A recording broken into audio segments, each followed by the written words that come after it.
Guys দেখো আজকে আমার দুপুরের মেনু।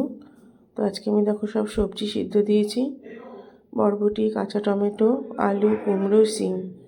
আর দেখো 3 রকম লঙ্কা দিয়েছি, শুকনো লঙ্কা তেলে ভেজেছি, লঙ্কা পোড়া দিয়েছি, কাঁচা লঙ্কা লবণ দিয়ে সুন্দর করে মাখিয়েছি। খুব টেস্টফুল সিদ্ধ দিয়ে দেখবে তোমাদের গরম গরম ভাতে খাওয়া যায়।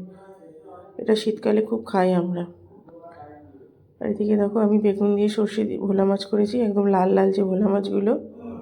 এদিকে ঢ্যাঁড়স আলু ভাজা, উচ্ছে কুমড়ো ভাজা। এটাতে দেখো বড়ি দিয়ে সবজিতে একটা নিরামিষ তরকারি টিফিন ক্যারিয়ারে। আর ওদিকে ডাঁটা দিয়ে ডাল। তো আজকে আমার ছেলে স্কুলে গেছে, এক্সাম চলছে, তো আমি একা একা করেছি।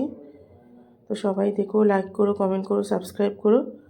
এটা আমাদের ডাইনিং রুম কাম ড্রয়িং রুম। দেখো পাশে পুকুর আছে, একদিন দেখিয়েছিলাম তোমাদের মাছ ধরা। এটা আমার ডাইনিং রুম। তো সবাই খুব ভালো থাকো, সাবস্ক্রাইব করো, দেখা হবে কালকে। টাটা।